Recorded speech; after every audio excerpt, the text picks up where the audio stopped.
E fala, torcida São Paulina, começando aqui mais um vídeo no canal. No vídeo de agora a gente vai ver aí que o pessoal lá da ESPN, da linha de passe, falaram sobre a classificação do São Paulo para as quartas de finais da Copa Libertadores da América e já uma projeção para esse jogo contra o Botafogo, que para muitos efetuou o melhor futebol do Brasil. Então, antes de mais nada, desce aí embaixo, deixe seu like, se inscreve no canal para não perder os próximos vídeos, me ajudar a bater a meta de 10 mil inscritos.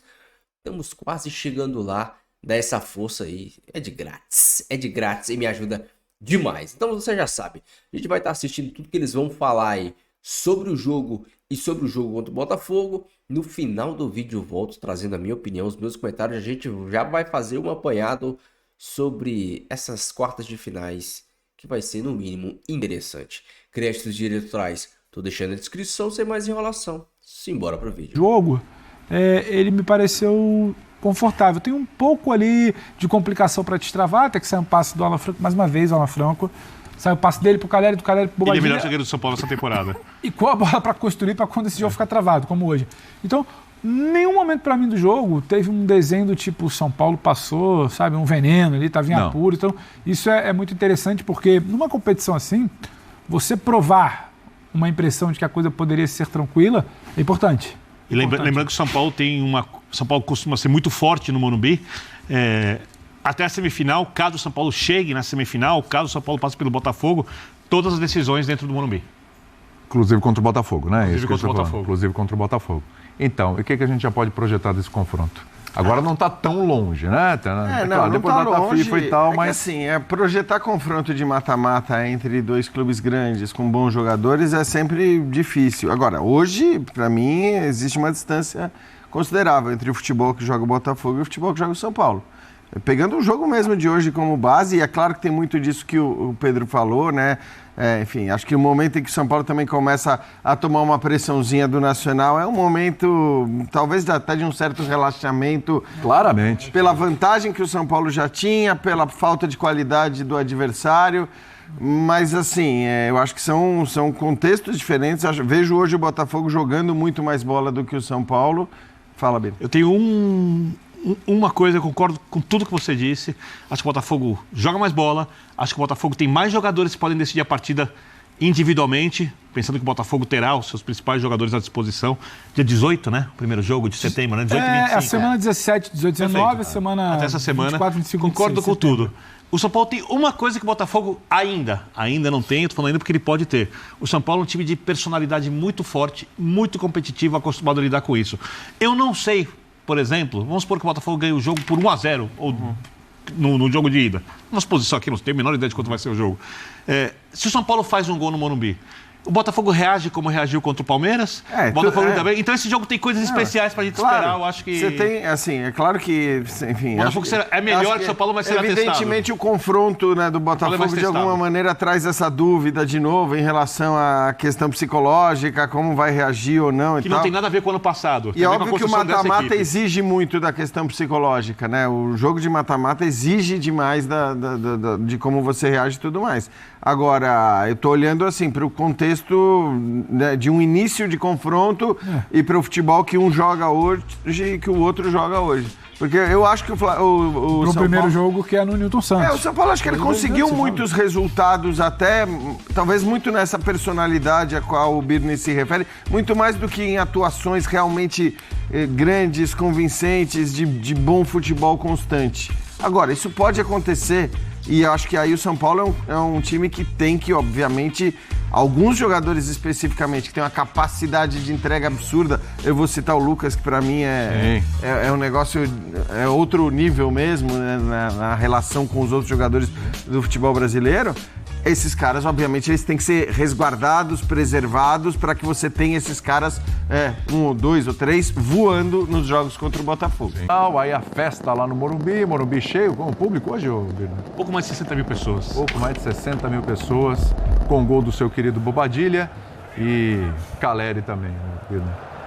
Eu acho que o São Paulo fez um jogo razoável, né? No começo com um pouquinho de dificuldade de criação, apesar de se impor, né? Dá algum espaço para o Nacional, mas o Nacional tem sérios problemas também de construção, de finalização. O Nacional é um time que se defende muito mais. A partir do momento que o São Paulo faz o primeiro gol, ele tem um período ali com bastante facilidade. Eu acho que o Bobadilla tenta se provar que é um jogador para o São Paulo. Você me fez uma provocação agora há pouco, porque eu falei disso fora do ar, eu não tenho nenhum problema em falar sobre isso. Né? Eu acho que a saída de Pablo Maia, principalmente do Alisson, a do Pablo Maia pelo Luiz Gustavo, para mim foi bem compensada. Né? A do segundo volante não, e talvez esse gol dê ao Bobadilla a confiança para ele chegar mais vezes de maneira eficaz à frente, acertando o último passe, acertando a finalização. O jogador está sendo testado, está precisando subir de nível, e aí o profissional consegue ou não consegue, a gente sabe disso ao longo do tempo, mas esse gol foi muito importante, porque esse gol abre espaço para o São Paulo, chance do São Paulo fazer o segundo gol, e aí o São Paulo vai criando chances, volta, depois faz o segundo gol, e aí o São Paulo tira um pouco o pé, e o Nacional ali ameaça algumas vezes. Rafael parece muito bem, eu acho que resultado merecido, passou a melhor equipe. Se eu não me engano, não sei se é o 6º ou 8º confronto do São Paulo contra o Nacional do Uruguai. Nunca tomou um gol do tricampeão da América, da equipe uruguaia. Para mim isso é uma façanha, contando todas as disputas do São Paulo em Libertadores contra o Nacional. E agora o São Paulo tem uma pedreira, tem, como disse o Caleri após a entrevista pela frente, a equipe que joga o melhor futebol do país. Todas as classificações brasileiras foi a menos sofrida, né? E olha que o São Paulo baixou bem a guarda depois do 2x0, né? Exato. O São Paulo, depois do 2x0, assim, permitiu muito, de repente toma um gol ali, o jogo pode se complicar, mas aí o episódio com o esquerdo também baixou, assim, tirou o clima do jogo, né? Totalmente. Essa é a verdade. Foram 15 minutos de acréscimos, mas parece que a cabeça de ninguém estava ali mais, né? Uma coisa que eu fiquei pensando, eu fiquei com essa sensação, o São Paulo resolve o jogo, na boa jogada do Rato, mais um cruzamento do Rato pro Caleri, aquilo ali não é por acaso, o Rato mais uma vez levantando. Mas eu acho que condiciona também o São Paulo saber contra quem ele está jogando e a vantagem que ele tinha. O São Paulo controlou o jogo em Montevidéu. Gostemos ou não, se queria mais, tinha que ter bola não. O São Paulo não sofre exatamente, demora muito o Nacional a finalizar. Então acho que acaba ficando... Tem antes ali uma pausa também de alguns bons minutos por conta da briga na arquibancada, né? Aquilo ali também... Teve briga ali, os torcedores do Nacional. De jogadores, teve a briga torcedores do Nacional, né? A briga. Torcedores do Nacional, sim. Alguns bons minutos ficou parado.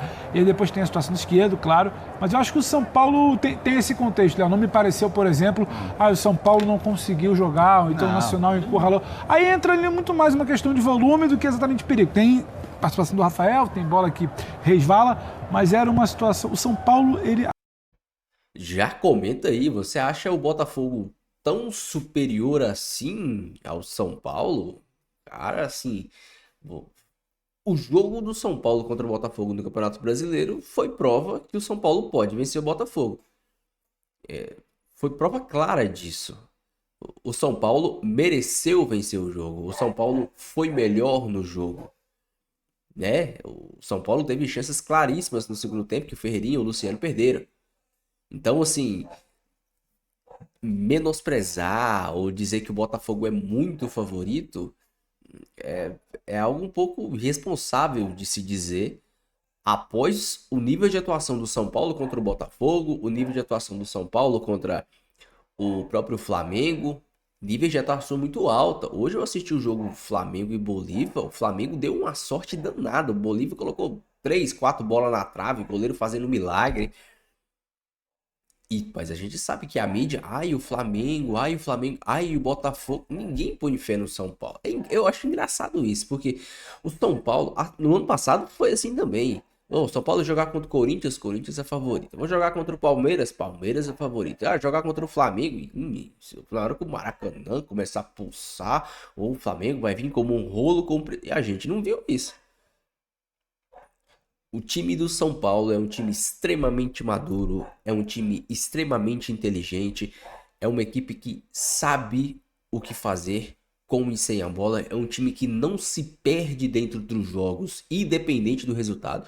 Se o São Paulo tá ganhando de 1, de 2, o São Paulo mantém o mesmo nível de concentração. Tanto é que eu fiquei bastante surpreso do São Paulo ter descido tanto a linha, ter chamado tanto o Nacional depois do 2-0. Se o São Paulo continuasse imprimindo o ritmo, o São Paulo poderia ter feito 3, 4, porque o Nacional tava deixando espaços. E assim, o São Paulo é um time que não se perde. O São Paulo pode estar ganhando de 1, pode estar ganhando de 2, pode estar perdendo de 1-0. É um time que sabe o que faz com a bola. Sabe, o centro de concentração do São Paulo é muito bem definido. E o São Paulo é um time que se concentra, se prepara diferente para jogos grandes. É um time muito inteligente, é um time brilhante. Não, São Paulo não é um time brilhante e eu já cobrei isso aqui do São Paulo, principalmente na época do Carpini, do São Paulo jogar mais futebol. Porque o São Paulo desse ano, tudo bem que a gente tem muitas lesões, mas o São Paulo desse ano é infinitamente melhor ao São Paulo do ano passado. O São Paulo do ano passado, a torcida se contentava em ser um time que só corria, que marcava, que se matava dentro de campo e ganhava de 1-0. O São Paulo desse ano é um time que, tudo bem, talvez não correr tanto, talvez não marcar tanto, mas tem peças, tem qualidade para jogar futebol. E o Zubeldia tá tentando fazer esse time jogar futebol. A gente já vê jogadas fluindo. O gol hoje, o primeiro gol do Bobadilha foi uma ótima jogada. Sim, jogada trabalhada, um pivô do Caleri saindo de fora para dentro, fazendo pivô pro Bobadilha fazer aquela jogada, bater do gol. Isso é algo que o São Paulo teve que se adaptar, porque o São Paulo não tem um armador, então toda a armação ela é feita pelos volantes e pelos zagueiros para fazer essa bola chegar nos pontas, no Lucas e no Rato, no Lucas e no Ferreirinha e tal, porque o Luciano não volta para armar o time e é até melhor que não volte. Toda vez que o Luciano volta, quando o Luciano voltava para armar o time, era um Deus nos acuda. Errava passe, matava contra-ataque. Hoje, o Luciano se contém em ficar próximo da área, o local que ele rende mais. A gente sabe que o Luciano dentro da área é extremamente letal. Então, imagine, Luciano e Caleri dentro da área. Então, o Zubeldia entendeu isso. O Zubeldia tá fazendo o quê? Tentando armar maneiras, montar um estilo de jogo onde os volantes e os zagueiros armam um time para essa bola chegar ou nos dois atacantes ou nos dois pontas para gerar, no terço final ali, gerar chances de gol. Isso é fácil? Não. O modelo ideal de jogo do Zubeldia é com um meia. Por isso que o São Paulo cria tanto quando o Lucas está por dentro. Os melhores jogos do São Paulo foram quando o Lucas estava por dentro. E você tinha Ferreirinha e Rato, por exemplo. Porque o Lucas, apesar dele também não ser um meia clássico, criador, um Arrascaeta da vida, o Lucas ele cria muito com dribles, arrancadas dele, a própria explosão. Às vezes ele nem dribla, ele só domina, gira, explode e dá um passe. Então é um cara realmente acima da média. Porém, o Zubeldia, ele acha que o custo-benefício de ter o Luciano em campo compensa não ter um meia para ajudar na criação. Então, hoje nós não temos um meia para ajudar na criação, um meia que centralize ali, né? Faça aquela função no meio mesmo. Isso é bom que gera espaços pro Bobadilha e pro Luiz Gustavo fazerem aquela função. Hoje o São Paulo estava praticamente num 4-1-3-2, né? Só o Luiz Gustavo estava ficando ali de primeiro volante, o Bobadilha estava flutuando muito, o Lucas de um lado, o Rato do outro, Luciano e Caleri na frente. Então foi algo interessante de se ver, são variações táticas que o Zubeldia está entendendo, está fazendo para fazer esse time jogar bola, para fazer esse time correr, para fazer esse time envolver o adversário e conseguir as vitórias. A gente não pode esquecer que é o início de trabalho do Zubeldia, e eu não canso de falar aqui. O Carpini destruiu em 2 meses, 8 meses de trabalho do Dorival Júnior. O Zubeldia, em 3 meses de trabalho, já tem um time talvez melhor do que o time do Dorival Júnior. Tudo bem que o elenco hoje é melhor, se bem que o Zubeldia está tendo problemas. Os 2 volantes titulares fora, você perdeu agora o Ferreirinha. Então, a vida não tá fácil pro Zubeldia. Imagine imagine esse time com o Alisson e Pablo Maia a ponto de bala. Imagine tanto que esse time ia estar extremamente encaixado, extremamente confiável com o Alisson e Pablo Maia. Não que Luiz Gustavo e Bobadilha estejam num mau momento, mas não dá para comparar com o Alisson e Pablo Maia. O Bobadilha ele ainda oscila muito, tem jogos que ele vai muito bem, tem jogos que ele vai mal, é normal. O Alan Franco é uma grata surpresa, tá jogando muita bola. Então, o São Paulo está me agradando e eu acho que sim, o São Paulo pode empatar com o Botafogo lá, vencer no 2-1, mesmo perder de 1-0, trazer para o Morumbi e se classificar. Eu acho que o São Paulo consegue ir lá no tapetinho lá e vir com um empate de lá. E ganhar do São Paulo no Morumbi, se o Botafogo ganhar do São Paulo no Morumbi, o Botafogo merece ir para a semifinal de Libertadores, porque é algo extremamente difícil.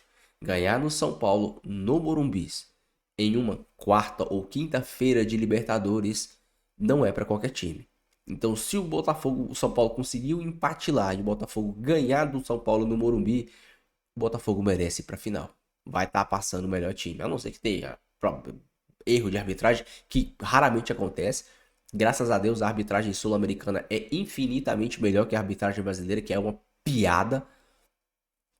Então, é algo interessante, é algo a se pensar. O São Paulo pode chegar a uma semifinal de Libertadores desde 2016. O Caleri estava lá, vocês lembram? Aquele time que era até um bom time, tinha algumas boas peças, né? Não sei se vocês lembram, a gente tinha um bom zagueiro, que, se eu não me engano, foi até vendido pro Lian. Não era o Lianco, não.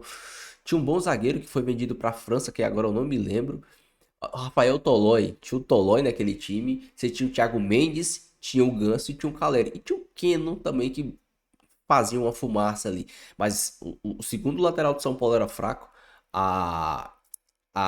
Não, mentira. O segundo lateral do São Paulo era o segundo zagueiro do São Paulo era o Lugano. Se eu não me engano, era Lugano e Tolói aquele time. As laterais de São Paulo que eram muito fracas, né? São Paulo tinha se eu não me engano, era Bruno e Carlinhos a lateral daquele time. Meu Deus, era um Deus do sacuda. Não gosto nem de lembrar. Enfim, vamos ver o que o destino e o futuro espera e planeja para nós tricolores. Deixa sua opinião, deixa seu comentário, se inscreve no canal se você não for inscrito. Beleza? Fiquem todos com Deus até o próximo vídeo. E valeu.